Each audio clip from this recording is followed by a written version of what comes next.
Hello everyone, welcome to my channel. आज हम पढ़ रहे क्लास 10th एनसीईआरटी साइंस के चैप्टर 5 लाइफ प्रोसेस के एक टॉपिक के बारे में। तो आज का हमारा टॉपिक है structure and function of nephron. ठीक है, तो आज हम नेफ्रॉन के स्ट्रक्चर के बारे में पढ़ेंगे।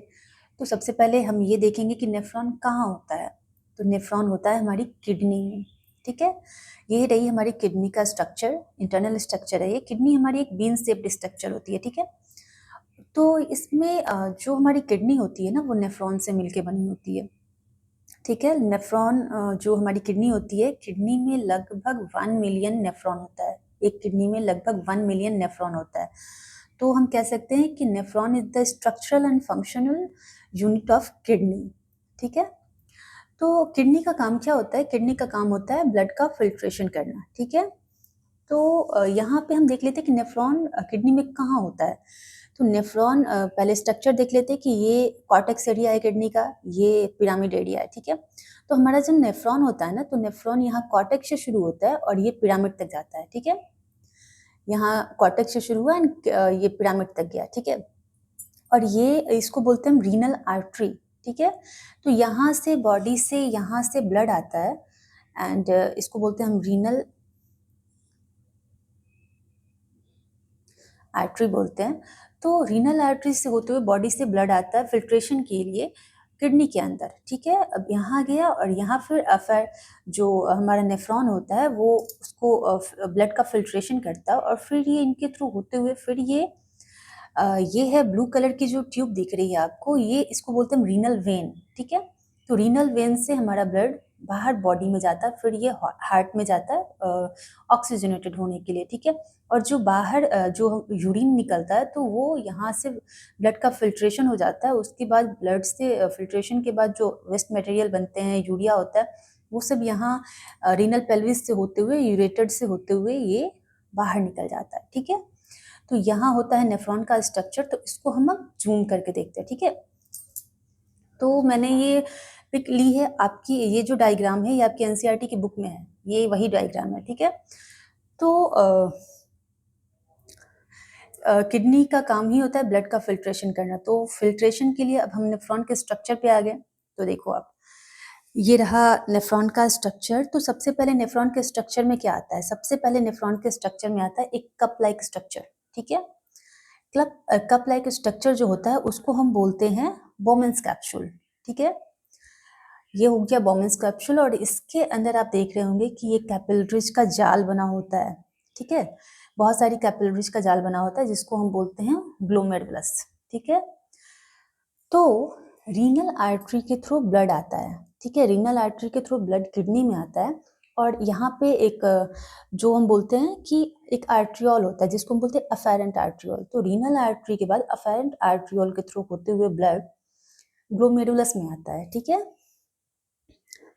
अब ग्लोमेरुलस में आने के बाद क्या होता है ना कि इसके बाद जो लास्ट में निकलता है उसको हम एफेरेंट आर्ट्रियोल कहते हैं, उसको हम बाद में देखेंगे। ठीक है, तो सबसे पहले जो ब्लड आ गया यहाँ पे ग्लोमेरुलस में। अब यहाँ पे क्या होता है ना कि यहाँ पे इसका अल्ट्रा फिल्ट्रेशन होता है। ठीक है, अल्ट्रा फिल्ट्रेशन क्या होता है? अल्ट्रा फिल्ट्रेशन ये होता है ना कि यहाँ पे जो ब्लड का प्रेशर होता है ना बहुत हाई हो जाता है, बहुत ज़्यादा होता है।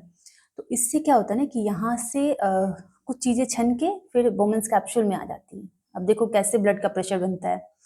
यहाँ जो ये जो ट्यूब है जिसको हम एफेरेंट आर्ट्रियोल बोलते हैं, रीनल आर्टरी के थ्रू जो एफेरेंट आर्ट्रियोल के थ्रू होते हुए ब्लड जो ग्लोमेरुलस में आती है, तो इस ट्यूब की चौड़ाई होती है ना, जो मोटाई होती है वो ज़्यादा होती है।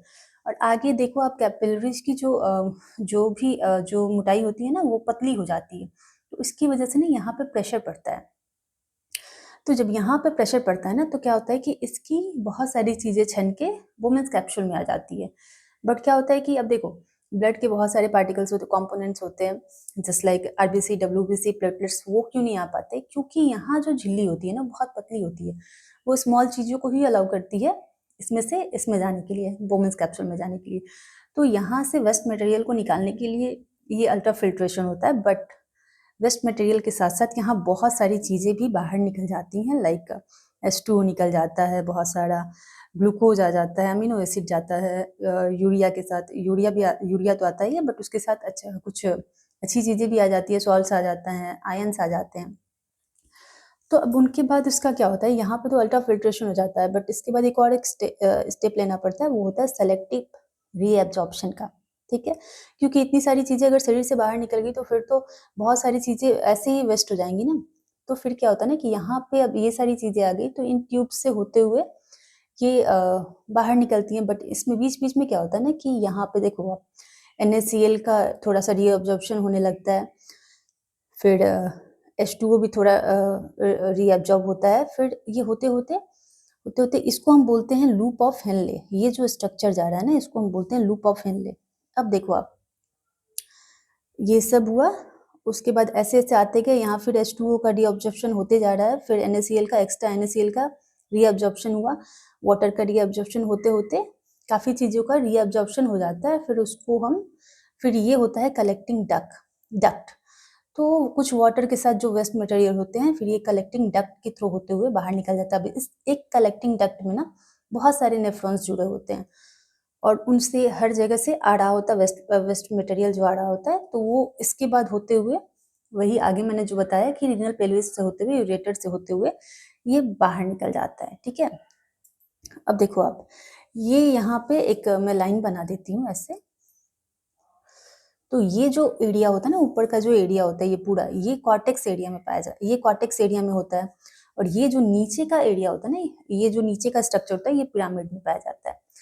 तो और मैंने कुछ और स्ट्रक्चर्स की बात की है, जैसे कि यहाँ पे जो प्रॉक्सिमल कॉन्वोलेटेड ट्यूब्यूल होते हैं, इनमें कुछ न्यूट्रिएंट्स इसमें रीअब्जॉर्ब होते हैं, जैसे लाइक NaCl न्यूट्रिएंट्स जो हो गए, ग्लूकोज वगैरह यहाँ पे रीअब्जॉर्ब हो जाता है, कुछ वाटर भी रीअब्जॉर्ब हो जाता है। और यहाँ पे जो लास्ट वेस्ट मटेरियल निकल के जाते हैं ना, तो वहाँ पे इसको बोलते हैं हम डिस्टल कॉन्वोलेटेड ट्यूब्यूल, और यहाँ इसको हम बोलते हैं, इस लंबे ऐसे स्ट्रक्चर जो यू शेप्ड स्ट्रक्चर होता है, इसको हम बोलते हैं लूप ऑफ हेनले। तो यहाँ से बहुत सारा वाटर रीअब्जॉर्ब होता है, यहाँ पे NaCl का कॉन्सेंट्रेशन बढ़ जाता है, फिर उसके बाद धीरे-धीरे वो भी रीअब्जॉर्ब होता है।